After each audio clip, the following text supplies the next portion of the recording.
Hello dear students and friends, आज से हम लोग हिंदी की प्रैक्टिस शीट लगाएंगे। ये प्रैक्टिस शीट डेली ही लगवाएंगे, तो आप लोग क्वेश्चन को ज़रूर ध्यान से रीड की करेंगे।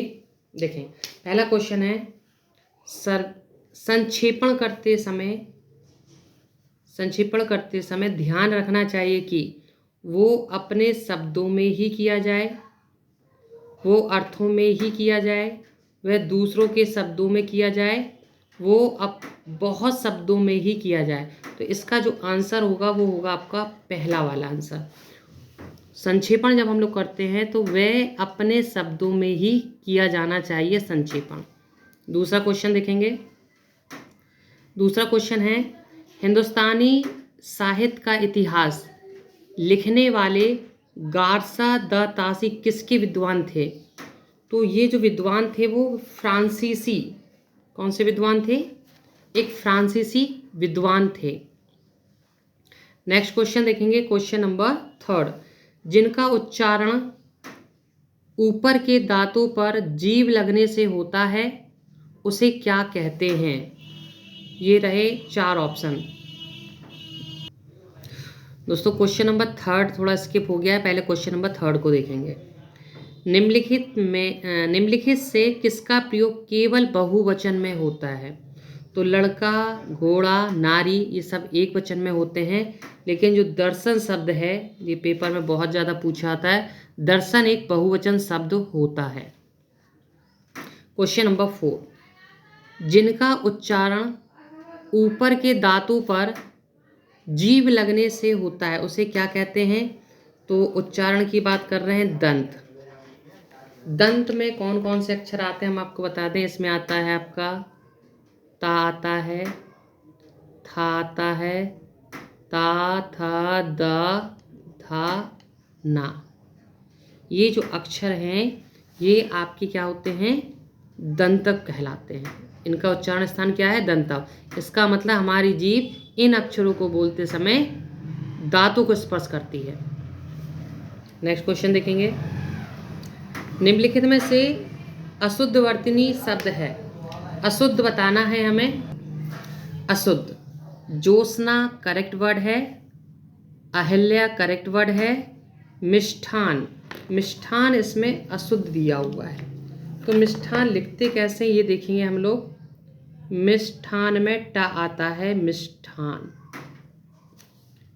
तो ध्यान रखना ये जो ठा शब्द है ठा नहीं आता, टा आता है। अंतर्धान करेक्ट लिखा हुआ है, तो दिए गए ऑप्शन में अशुद्ध है मिष्ठान।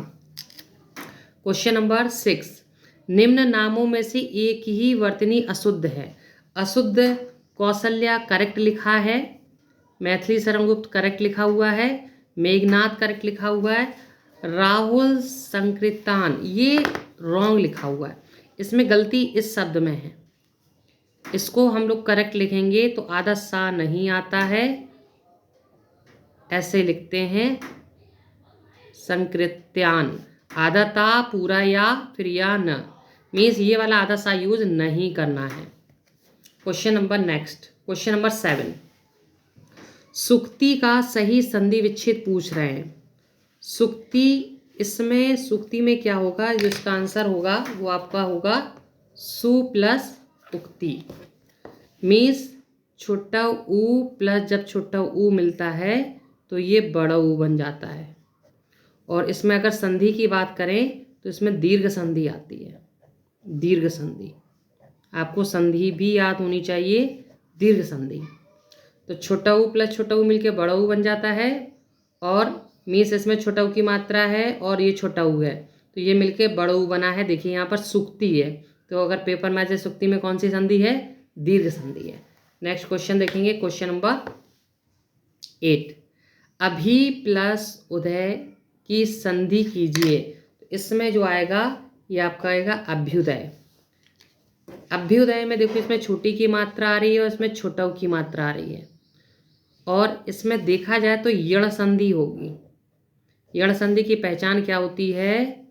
या, रा, ला, वा के साथ आधे अक्षर आते हैं, आधे अक्षर। तो यहाँ पर जो या है या के साथ आधा भा का यूज किया गया है, तो यहाँ पर जो संधि होगी वो यण संधि होगी और उसकी संधि विच्छेद क्या होगी, अभी प्लस उदय। नेक्स्ट क्वेश्चन देखेंगे, देशभक्ति में समास। देशभक्ति में जो समास होगा वो आपका होगा तत्पुरुष। इसे जब आप तोड़ेंगे तो ये बनेगा देश के लिए भक्ति, और जिसमें के लिए आ जाएगा, के लिए, देश के लिए, तो तत्पुरुष में आएगा। तत्पुरुष में कारक का यूज होता है, प्रथम और अंतिम कारक का प्रयोग नहीं किया जाता। कर्ता ने कर्म को करण के करण से, तो ऐसे जो विभक्तियां होती हैं वो यूज होती हैं इसमें, ठीक है। अपादान का यूज करते हैं, संबंध का यूज करते हैं, संबोधन का यूज करते हैं। सबसे ज़्यादा लास्ट वाली का यूज नहीं करते, संबोधन। मीन्स सबसे पहले कर्ता ने, ये वाली यूज नहीं होती, और संबोधन जो लास्ट है वो यूज नहीं होती। बाकी जो रिमेनिंग जो हैं वो इसमें यूज होती हैं। क्वेश्चन नंबर 10 देखेंगे हम लोग। क्वेश्चन नंबर 10 है, जय पराजय में कौन सा समास है। तो जय पराजय में जो समास होगा वो द्वंद्व होगा। क्यों होगा द्वंद्व?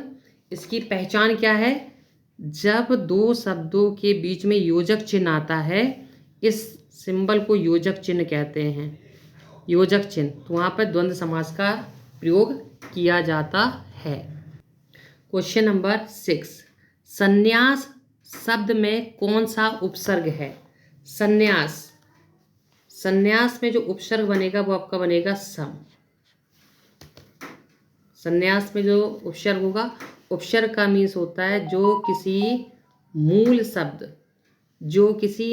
शब्द से पहले जुड़कर उसके अर्थ में परिवर्तन लाते हैं, वो उपसर्ग कहलाते हैं। तो इसका जो आंसर आएगा वो आपका आएगा सम। क्वेश्चन नंबर 12, बिन किस भाषा का उपसर्ग है। बिन जो है वो हिंदी भाषा का उपसर्ग है। क्वेश्चन नंबर 13, आहट, आवट, आस आदि किस प्रकार के तदित प्रत्यय हैं। प्रत्यय उन शब्दों को कहते हैं जो किसी शब्द के पीछे जुड़कर अर्थ में परिवर्तन लाते हैं, प्रत्यय कहलाते हैं। तो आहट, आवट, जैसे घबराहट, घबराहट में आहट होगा प्रत्यय। आवट, थकावट, आवट प्रत्यय है। तो इस टाइप की घबराहट हो रही है या थकावट हो रही है, ये भाववाच्य शब्द है। ये कैसे अक्षर है, भाववाच्य। मुझे आस है, ये भाव को रिप्रेजेंट करते हैं, इसलिए ये भाववाच्य कहलाएंगे। क्वेश्चन नंबर, आग शब्द का तत्सम शब्द है। आग का यदि हम तत्सम की बात करें तो अग्नि। तत्सम शब्द जो तत्सम शब्द होते हैं वो संस्कृत भाषा के शब्द होते हैं। संस्कृत से लिए गए शब्दों को तत्सम शब्द कहते हैं।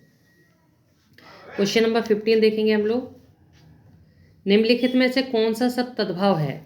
तो यहाँ पर जो तद्भव है वो खेत है, क्योंकि इसका यदि तत्सम की बात करेंगे तो तत्सम क्षेत्र होता है। ता जो है वो किस में कन्वर्ट हो जाएगा, त्रा में कन्वर्ट हो जाएगा। क्वेश्चन नंबर 16,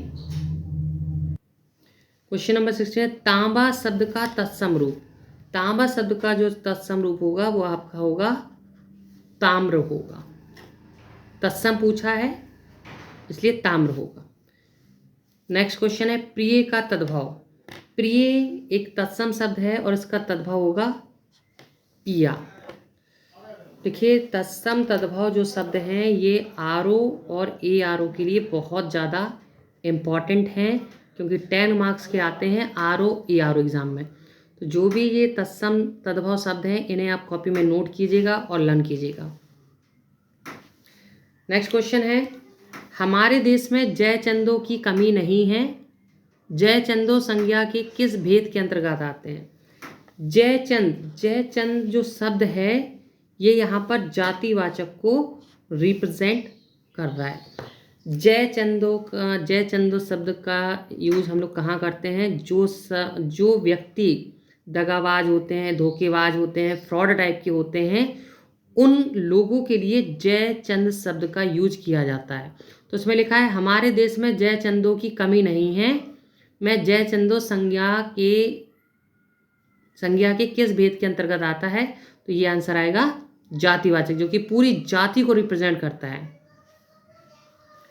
क्वेश्चन नंबर देखेंगे नेक्स्ट, निम्न में से भाववाचक संज्ञा, भाववाचक जो संज्ञा होगी यहाँ पर जो भाव को रिप्रेजेंट कर रही है वो यहाँ पर है जागरण। ये भाववाचक क्या है यहाँ पर, जागरण जो शब्द है ये किससे बना हुआ है, जागृत से बना हुआ है, जागृत से। जागृत एक विशेषण शब्द होता है और उससे भाववाचक बनता है जागरण। कोई आ रहा है, कोई आ रहा है, ये हमें कंफर्म नहीं है इसलिए हम लोग यहाँ पर अनिश्चयवाचक लगाएंगे। जैसे हमने कहा कोई आ रहा है तो ये हमें निश्चय नहीं है, निश्चय जो चीज़ निश्चय नहीं होती वो अनिश्चयवाचक है। इसके बाद देखेंगे प्रखर, प्रखर जो शब्द है ये एक विशेषण है। प्रखर का मतलब होता है जो प्रखर बुद्धि के होते हैं, मीन्स आप इंटेलिजेंट बोल सकते हो, प्रखर व्यक्ति। तो ये विशेषता को शो करते हैं, जो विशेषता बताने वाले शब्द को हम लोग विशेषण कहते हैं। जो विशेषता बताते हैं, ऐसे शब्द जो संज्ञा या सर्वनाम की विशेषता बताते हैं उनको हम लोग विशेषण कहते हैं। इनकी डेफिनेशन डायरेक्टली पूछी ली जाती है। वह खेल रहा है, मैं किस प्रकार की क्रिया है, तो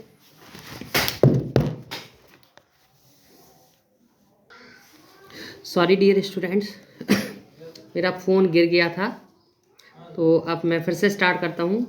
वह खेल रहा है, मैं किस प्रकार की क्रिया है।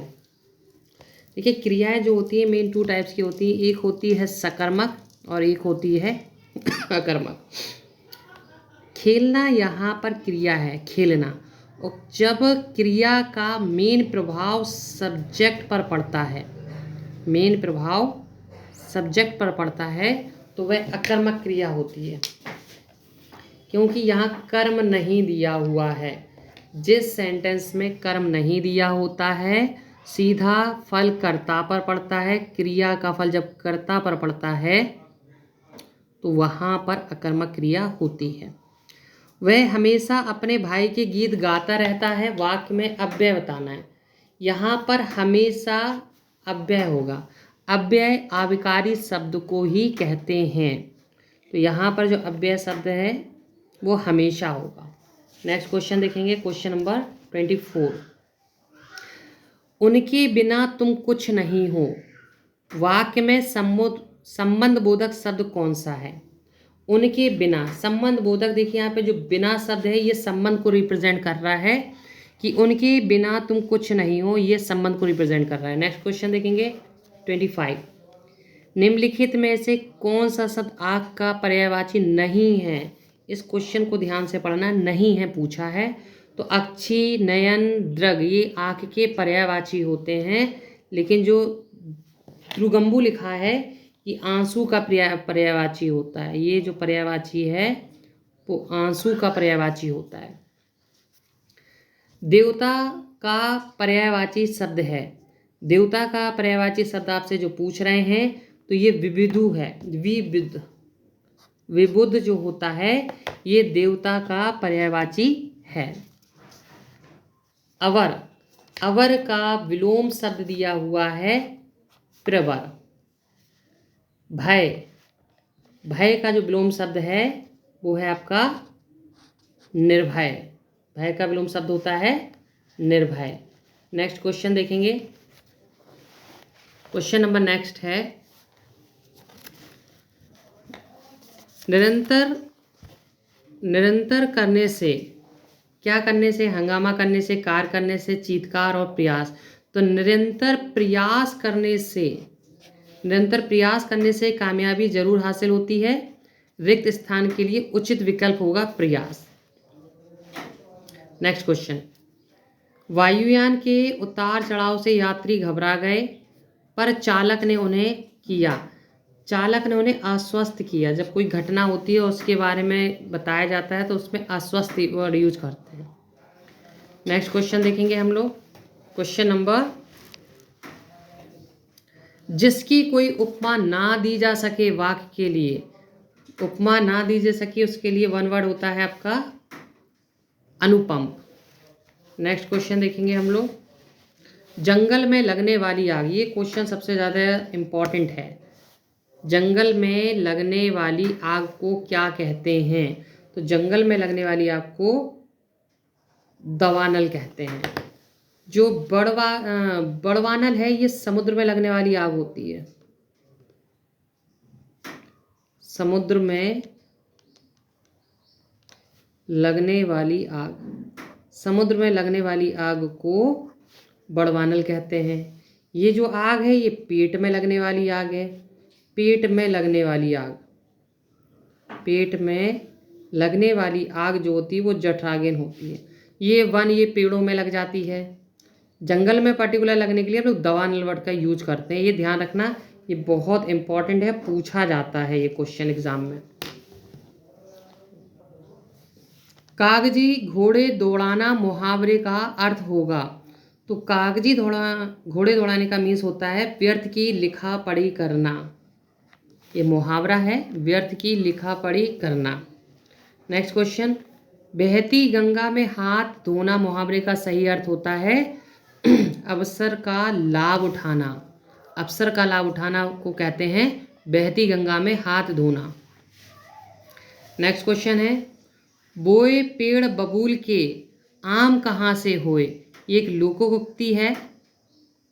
लोकोक्ति का सही अर्थ है जैसा कर्म करोगे वैसा फल मिलेगा। इसका सही मीन्स होता है जैसा कर्म करोगे वैसा फल मिलेगा। क्वेश्चन नंबर नेक्स्ट 36, सूरज पढ़ा लिखा और अधिकारी बना का सरल वाक्य बताना है। मतलब इसकी यदि हम सरल वाक्य बताएं तो ये बनेगा सूरज पढ़ लिख कर अधिकारी बना। क्वेश्चन नंबर 37, हाय मुझे क्या हो गया में वाक्य का प्रकार पहचानना है। हाय जो शब्द यूज करते हैं वो विस्मयाभिबोधक बोधक होता है, विस्मयवाचक कहलाता है। इसमें सडन फीलिंग्स वाले आते हैं, दुख के बारे में बात होती है, दुख है, सुख है, दर्द है, उसमें विस्मयाभिबोधक वर्ड आते हैं। अपने अपने किताबें बस्ते में डाल लो, कोई त्रुटि नहीं है। इस वाक्य में त्रुटि है। हाँ त्रुटि तो है, अपने अपने किताबें नहीं होती हैं, अपनी अपनी किताबें होती हैं। अपनी अपनी किताबें एक क्या है, स्त्रीलिंग शब्द है, अपनी अपनी आएगा ना कि अपने अपने। तो यहाँ पर जो त्रुटि है वो इसमें है। क्वेश्चन नंबर नेक्स्ट देखेंगे 39, जब वाक्य की क्रिया